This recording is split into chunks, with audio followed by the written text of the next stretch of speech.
Washington added more elite names to Junior Day.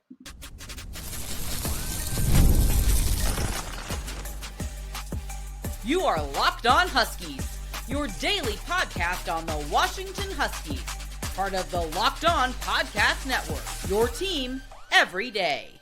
Welcome back into another edition of the Locked On Huskies podcast. I'm Roman Tomashoff. That's Lars Hanson. He's site editor with Athlon Sports' Inside the Huskies. I'm the site editor with Huskies Wire. Thanks for making this your first watch or first listen of the day, as we are part of the Locked On Podcast Network, your team every day. And just a reminder, wherever you get in this podcast, YouTube, Spotify, Apple News, Games on Music, got so much fun stuff coming throughout the offseason. Interviews. Lars was at the little Motley Futures fundraiser the other day with the Girl Scouts, getting all kinds of interviews. Those are going to be up everywhere, so you got to make sure you hit that subscribe button, click that little bell, turn on notifications so you never miss when we drop something new, because there's going to be a lot of it. We're also on all forms of social media, Twitter, Instagram, TikTok, at Locked On Huskies. Give us a follow over there as well. Lars, got a really fun show coming at the Everydayers Day. We're talking more Junior Day because there's a lot of news. We're going to talk about unfinished business on the recruiting trail. You just have to stick around and find out what that means at the end of the show. Pepe is not going to be visiting the five-star offensive tackle. We have a lot more in that situation. Nothing to be concerned about, but we're going to get there because there are a whole bunch of other guys that will be coming in, but none more important than a trio of defensive linemen headlined by Derek Colman-Brusa. The guy that everybody wants, the guy that Washington certainly wants, and like I mentioned on the show a couple of months ago, where obviously he said June, his official business would be in June. Turns out it's going to be May and June, kind of a little overlap there. But one thing that was clear was Derek really likes Washington, and now that Washington's finalized the coaching staff and they've been out on the road a couple times, and everyone's kind of familiar with each other now, where you're not just kind of just assembling the staff, and it's almost like the coaches are meeting and greeting themselves as they're meeting the recruits. That was never really a good plan, but you've seen some schools do that, which is kind of surprising. But in the case of Washington, this is a clearly designed, there's a reason why Jedd Fisch is emphasizing this weekend.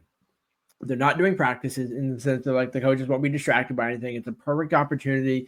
Weather seems to be holding up. We'll see how that ends up, but I don't think that's going to impact anything either way, because Jedd's message really is seems to be reverberating from both the team and on the recruiting trail, where you're getting, Derek could be anywhere this weekend. And he said, you know what? Yeah.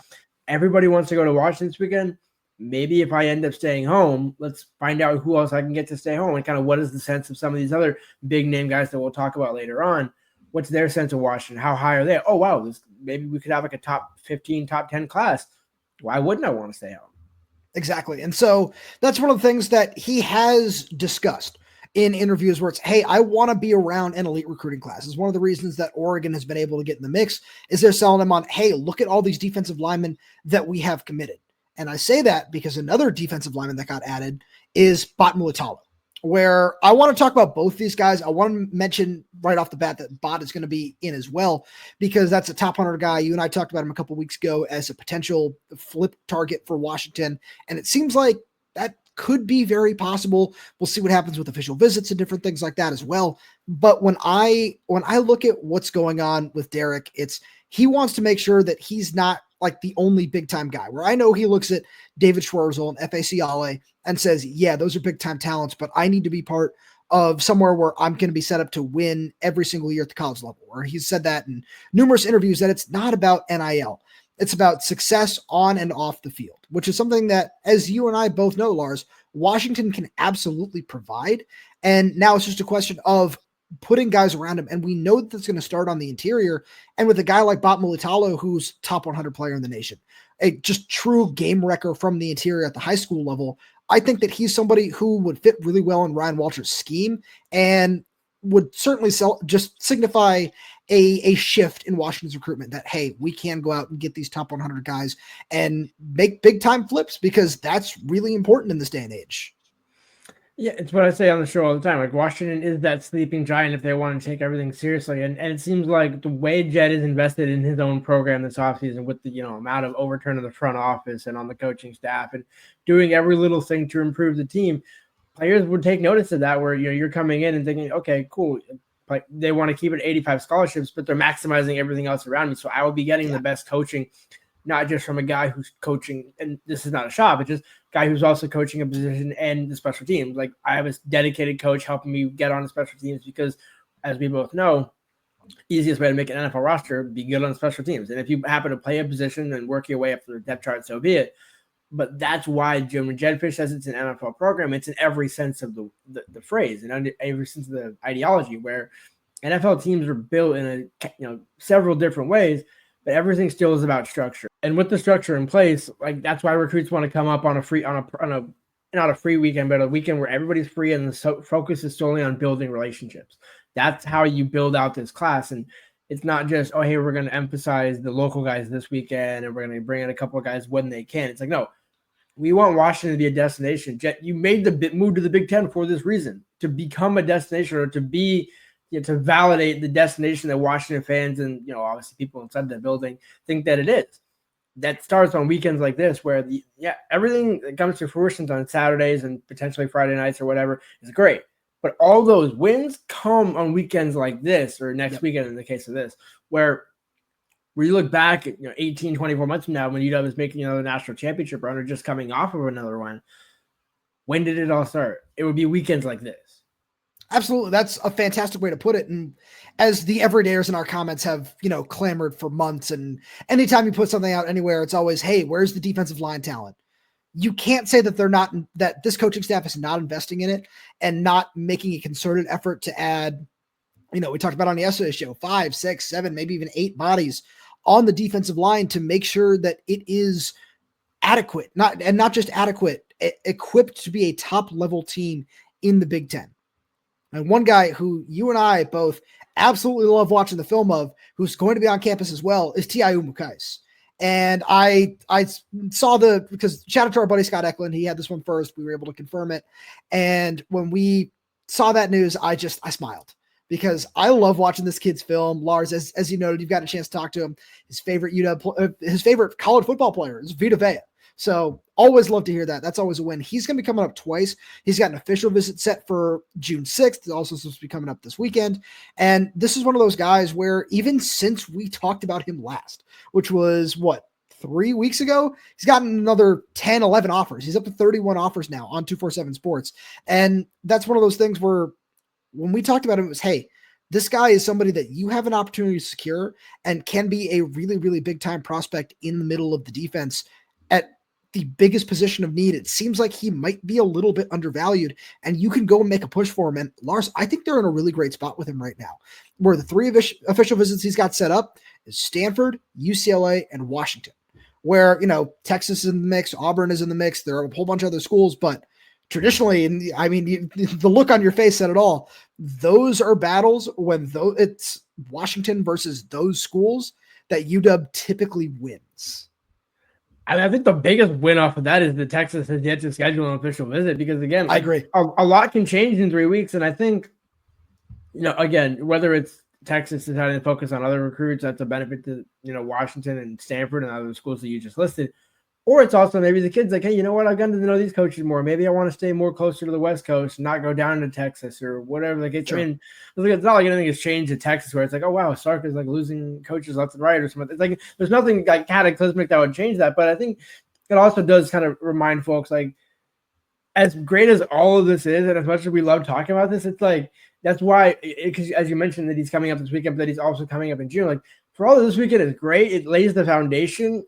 Like, that's also like September lays the foundation for October, which lays for November, which lays for December, which, by the way, then is a foundational year, which then you go into next. And so it builds off on itself. And so just because they don't get a bunch of commitments out of this coming weekend, I mean, obviously they will in time, but let's say like, come on next Monday or Tuesday and they haven't really gotten as many commits, or maybe more than a couple, let's just say.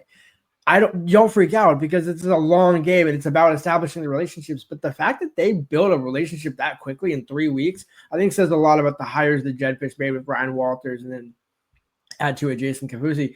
But like TI Umu-Cais hadn't really been hearing a ton from Washington until that offer came in. And then it's like, oh, wait, let's build this up quickly. And again, not a surprise, but I think it just kind of goes to show how quickly things can change. And obviously in the case of this, a benefit to Washington.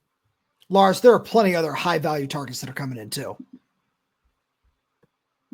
And we'll get to that right after a message from our friends over at Supply House. Get the supplies you need from the site made for the skilled trades. Supply House, whether you're into plumbing, HVAC, or electrical work, Supply House is the reliable way to order products online. Their easy-to-use website is packed with helpful resources and the latest product info to help you get the job done right. Plus, with a complete inventory of over 200,000 parts from 400-plus top brands, you'll find exactly what you need, delivered fast from coast to coast. Need help with an order? Supply House offers expert support and industry-leading service, so you'll always talk to a real person. And for trade pros looking for an extra edge, their free Trade Master program offers exclusive perks like a dedicated phone line, free shipping, and discounts on every order. Thousands of skilled professionals are already taking advantage. Now it's your turn. Join the Trade Master program today at supplyhouse.com/TM and start ordering plumbing, HVAC, and electrical supplies with just a few clicks. Plus, use promo code SH5 for 5% off your first order. That's supplyhouse.com. Lars, another shout out to our buddy Scott Eklund. He had this story first. We also got a question about it from one of our everydayers on Monday morning, and I replied to him and said, hey, we get a little bit more information. We haven't been able to confirm anything just yet. We'll let you know. Here's our way of letting you know. Pepe, the 5-star offensive tackle, we spent some time talking about on yesterday's show, around this point in the show as well. He will not be making it up to IMG Academy, just to echo what Scott's report was behind a paywall, so we're not going to give you everything that's in there. It's not anything related to Washington. It was a family decision that, hey, we've got some other priorities with school works and different things right now. So the plan is still, from what we've been told and what the report states, to come back to Washington at least one more time on an unofficial visit and potentially even an official. And Lars, as Washington builds out an offensive line, if you're able to schedule an official visit with Pepe and just be that much in the race for him, that is a huge testament to this coaching staff, and B, it signals that you really could build something special in 2026. Yeah, I mean, well, first of all, like with Pepe, it signals he's still very much interested. It's not a indictment on his level of interest. It's not like, oh, hey, well, I needed this to get up to Washington. This isn't an Oregon situation. This is actually in the case of Washington, you would like this to be the coaching staff, because it's like, cool, you want to do that, take care of that, take care of your business first, knowing that you still want to come back up here at some point in time.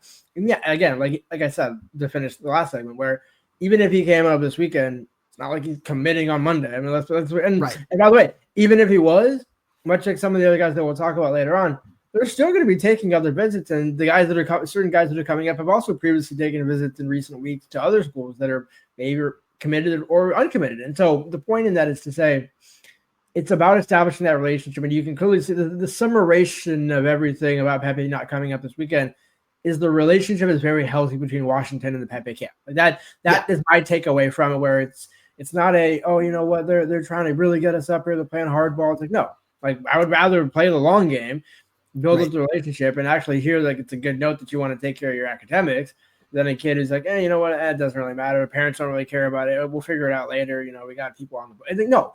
That's the type of pro mentality you want to have. And that's exactly the type of player Jedd is like, you know what, whenever you need to come up, we'll figure that out. Like, we're all good.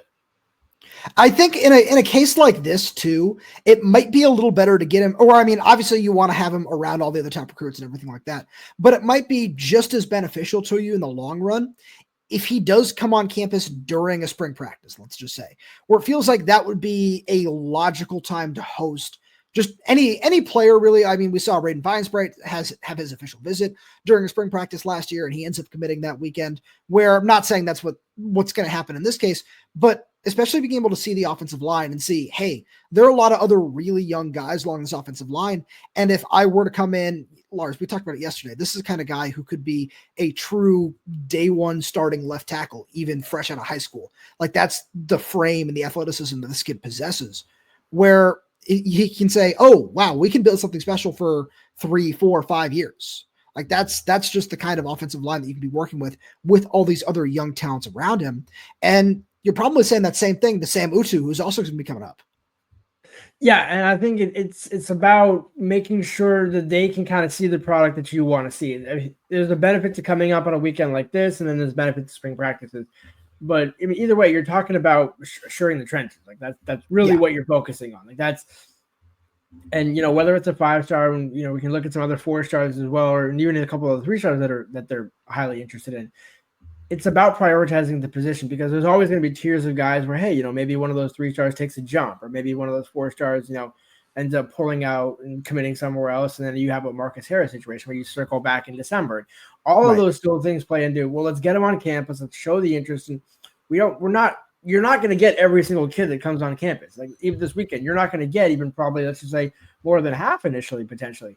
But that doesn't necessarily mean you won't get them at the end of the day. And it's about having those opportunities to connect with the recruits. And so anytime you can kind of get the trench guys together, especially, it's like, cool. It's not just, I'm not just the only guy. Like I got to be like it's a terrible example here, but the great Ossibor, if you will. Where it's okay, great. We got the big horse, we got the big whale, but then what else we got behind him? It's like we got a 5-star and a bunch of walk-ons. Like we saw that last spring. It didn't necessarily work out that great. But the point being, it's like you're prioritizing the trenches. That's exactly what Jedd said he was going to do, and it's what he's doing. No, absolutely. That's a really important part of this, because we need to see that continued build along the offensive line, where we talked about a little bit on yesterday's show. The fact that Isun Tafa is also going to be on campus is really beneficial. Now, maybe he doesn't know Utu very well, and they can form a bond and say, hey, yeah, I was committed to Washington. Here's why I really do like it. And I just decommitted because of the coaching change, and I'm still really interested. That's why I'm here. There are a whole lot of things you can do to still build up that relationship with, just between the players. Like that's a really important part of this. So I'm glad you highlighted it like that. One guy that I wanted to mention really quickly that I'm extremely interested in is an underclassman who's going to be on campus, where we talked about Brady Smigel in 2026. One guy who's going to be on campus for the 2027 class, and that's Caden Jones from Green Lutheran High School. We talked about a couple of his teammates in James Carrington and Anthony Jones, but Caden has a dual sport offer. He's got an offer from Jedd Fisch in the football team. He also has an offer from Danny Sprinkle in the basketball team. And that's like, if you like him, if you think he's that good at both sports, awesome, great, more power to you. But we've seen this once before in my memory, at least, with JT Tuimoloau. Like that was the last time I can remember there being a dual sport offer. I remember there were some rumors about offering Emeka Egbuka to play baseball as well. I know that didn't ever turn out, but this is just something I'm really interested in, where if you like a guy that much and he's still, 2 years away, getting him on campus for a day like this is really, really important so you can say, hey, look at all these other upperclassmen that we're bringing in, and we want to show you that we're laying a foundation, as you like to say, for what's coming down the line. And it's worth noting that Danny Sprinkle, unlike Mike Hopkins, had said that he's clearly willing to use the entire expanded roster, which I think is out to 15, 14. Something like that, yeah. In that range. But the point being, it is realistic to expect, hey, he could be that 14th, 15th guy. And it's not a slight on his talent, but you would imagine, again, if you're Sprinkle, you're expecting 1 through 12 to at least be on the floor contributing. And then you figure out 13 through 15, just because, again, he's going to maximize the entire roster, much like Jedd is going to use all 85. But you're not necessarily going to depend on him to be your starting 2 guard, sure, in that sense. But it's worth also, you're clearly making an investment in Green Lutheran. Also, shout out to Green Lutheran just as a program. Clearly, there's plenty of talent there overall. But you're not just kind of focusing on Anthony Jones, and I think that's why it's worth mentioning that he's coming up as a 27. So yeah, you were building that foundation early. You're not just saying, oh, hey, just because your teammates are coming up, why don't you come to? No, I actually want to come up on my own for my own reasons because again, you look at the 27 class, whether they get Smigel or not, you're still going to want every single year to have a quarterback. And there's no sense in trying to litigate the quarterback room now in the eyes of a 2027 kid. It's you just want to build those relationships, and then whatever happens in that class, so be it. But shout out to Jimmy Doherty for continuing to, he's already got a bunch of 28 offers as well out. So they're clearly, even though they don't have the 26 yet, whether it's Smigel or who else, you're still looking down the line and developing those relationships for the long term. No, absolutely. And I mean, who else has done a great job of that? Scotty Graham, where we mentioned Brian Bonner very briefly on yesterday's show, where I think that's criminal for my own reasons, where I think he's a fantastic prospect. But you could say the exact same thing about Deshaun Rideau, and getting both those guys to come up in the same weekend. I think that says a lot about not only Scotty Graham, who huge shout out to him. We love talking to him every chance we get, but it just says a lot about what Washington's plan is. And to say, hey, look, the 2 top running backs on the West Coast were in both of your top schools list. I know it's 6 for Rideau and 8 for Brian Bonner. And the fact that they're on both those lists says a lot. And there might only be one spot for one of those guys alongside Ansu Sanoe. But the fact that they're both coming up says, hey, maybe you get an official visit from both those guys, and it's kind of a race to commit. The Jake Browning, Brett Rippon days. God, I love those days. Whoever wants to gets it. And I mean, again, you can't go wrong with either prospect. And I agree. I don't think they'll take 3, but you and I both know, but you and I both know Scotty Graham. Like, he's like, you don't turn down talent, as you point out often on the show that Jedd Fisch said in the beginning of when he started out at Washington. If you want both, and if both want to come, you don't get rid of Sanoa because he's solid in the boat. Like, you figure that scholarship part out later on, but like all 3 of them want to stay, why not? Right. Lars, Kevin Cummings has some unfinished business on the recruiting trail.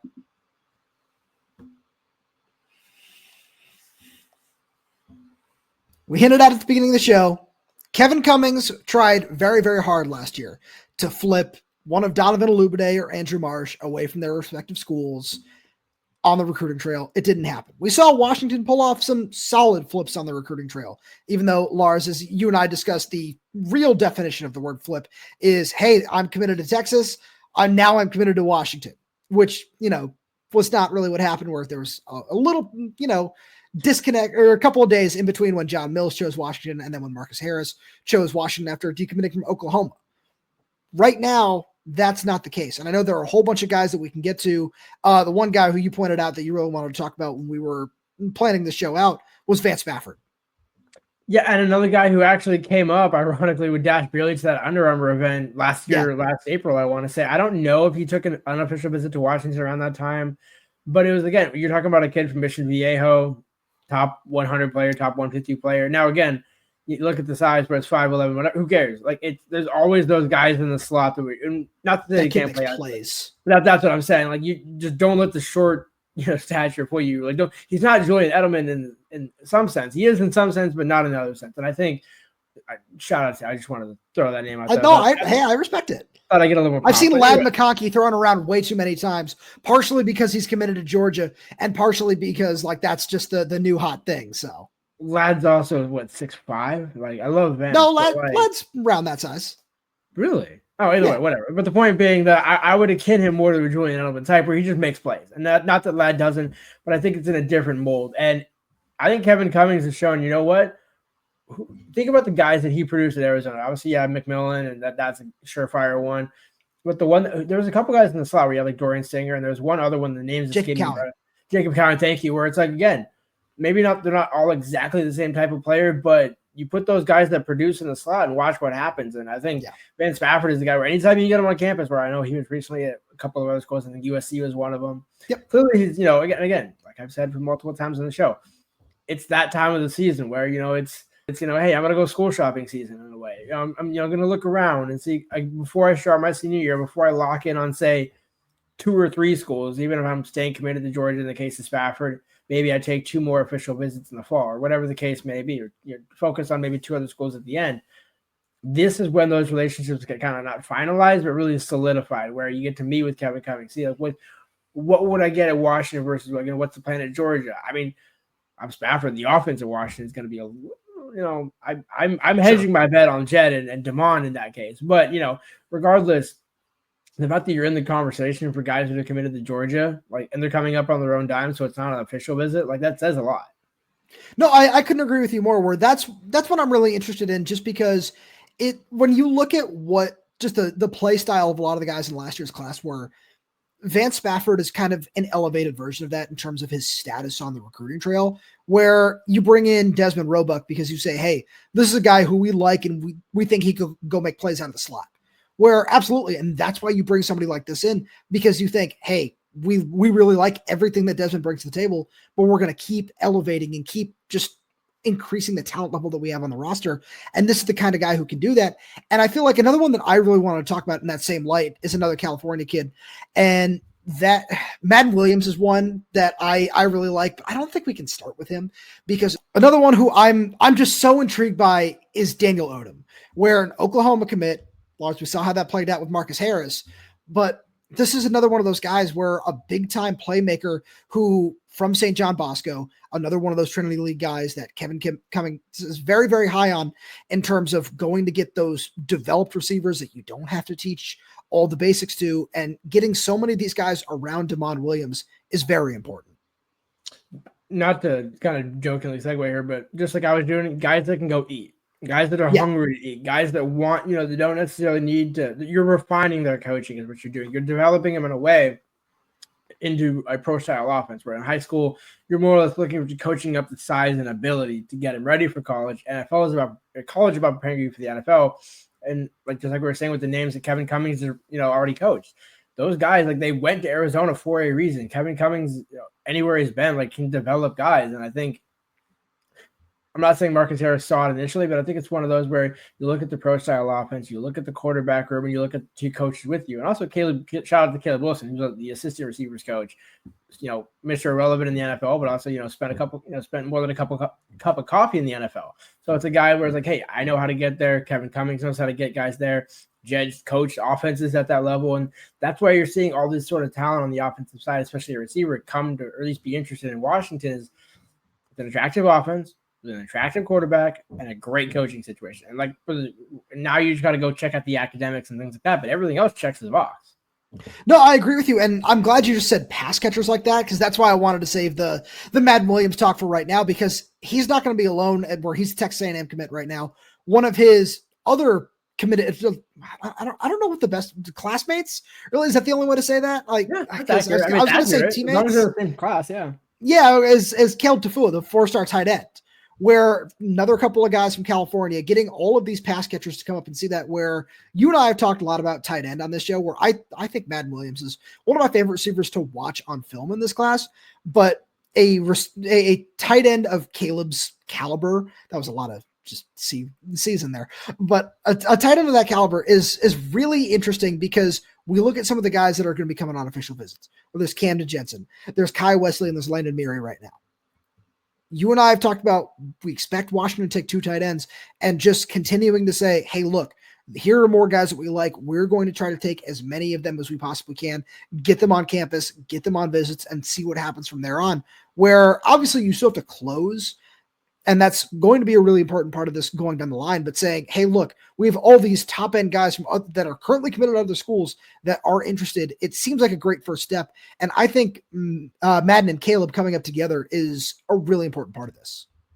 Well, and Caleb was also a guy that I feel like did talk about a couple of months ago before he committed to Texas A&M, where he was, Washington was in his final 4 or 5, or it was one where hey, we thought maybe they could get a commitment. And I'm not saying I said at the time, but I feel like I kind of insinuated it, at least at the time, where it was Washington is still in the position where you might not get the first commitment, in terms of you might not get you're not going to, hey, they're hosting Georgia's hosting a Washington commit. It's Washington's hosting a Georgia commit. But at the end of the day, you might get their signature. You have a better chance of getting their signature than you do their first commitment, which is all that matters at the end of the day. And like you mentioned, they're still in a healthy position at tight end on the board wise. And I think anytime you can get a bunch of guys on campus, it just adds to the list. And now you're playing, it's like an NFL draft board. Okay, we have this guy here. We have this guy here. Well, hey, if he wants to commit now, we'll take him. And then now he's off the board. And so now we only need one more. And now you get to be a little more selective. And Washington's in a great position and a healthy position. And I think I think we're kind of almost seeing the benefits of having Jordan Papo as just a tight ends coach, because now what does he do best? Not that he doesn't develop tight ends. Don't get me wrong. Don't misquote me here for anybody that's going to clip this. But what does he do even exceptionally better than produce tight ends? And it's get them on campus and get them to commit so he can coach them and develop them. It's hand in hand to the whole, hey, what makes him a great coach?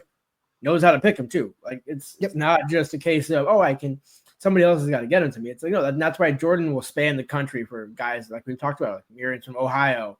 You got the guys from California, Utah is from where Colorado, Utah, right? Yeah, and all those guys. But he's going across the country. He's not just saying, hey, we got a couple of decent tight ends in the state. No shot to the in-state tight ends, but it's just he's willing to go wherever the talent is, and it's also kind of a microcosm of Jedd Fisch's overall program. That's the plan: is go wherever the talent is. All right. One thing, unscripted, before we get out of here. We did not plan this. Lars, over under on commits this weekend. What are you taking? Any bold predictions on who they might be? So in terms of commitments, they have to happen and re-announce this weekend? Not necessarily this weekend, maybe within the next 7 days. I'd put 2.5. Okay. But the reason why I said that is it seems like a low number is compared to the ratio of guys coming in. But those guys are also coming back for officials, and they have officials scheduled to other schools. So it'd almost be weird. Hey, I'm going to commit to Washington, but I'm still going to take those officials. It's So in terms of hard actual commit, I'd say 2.5, and they might get a couple. Like, I think they'll get a couple, but this is more or less long-term planning for Washington. So I'm really glad you said it that way, because I have 0 as of right now. And the reason I wanted to talk about this before we get out of here is I don't want to, for fans to just go online next week and say, hey, there were so many guys on campus, why didn't we see any commitments? Where it's because of everything you just said, where they are going to be back for official visits. We're probably going to see a whole bunch of these guys on the sideline when we're out there for spring practice. Derek Colman-Brusa obviously being, the highlight of all that. But a lot of these guys, you kind of have to let the process play out here. And the fact that they are going to be on campus for this is very important and a very good sign. But it's not everything. And if they close on a couple of guys and I'm wrong and, it's closer to your 2.5 number, great, awesome. You get the commitments that you're looking for and you're continuing to build that class. But the one thing I want to say on that before we get out of here, along with that, is it's going to pick up soon. Might be in April when we're going to see some more guys, again, on campus for practices, different things like that. It's going to pick up soon. And for anybody who's looking at it right now and saying, oh, well, they lost their top recruit, there's not a lot of guys coming in right now, be patient for a couple of weeks. There's a lot coming down the pipe, and it's going to be very interesting to watch it play out. And Lars, the best place for everybody to watch that play out is right here on Locked On Huskies. Thank you as always for being here. Thank you all every day for tuning in. We really do appreciate the support. Like I said, so much fun stuff. All the recruiting news, all the news that's coming down the pipe, no matter what it is related to UW athletics, is going to be right here on Locked On Huskies. So please make sure you subscribe wherever you get your podcasts, whether that's YouTube, Spotify, Apple Music, Amazon Music. We're there. We're everywhere. We're updating this channel through content every single day. So make sure you click that like button, click that little bell so you never miss when we post a new video. If you have any questions, comments, concerns, drop them right down below in the comment section. And if you're audio only, please leave us 5-star reviews. It does help us out a lot. Thank you so much for tuning in, and we'll talk to you on Wednesday.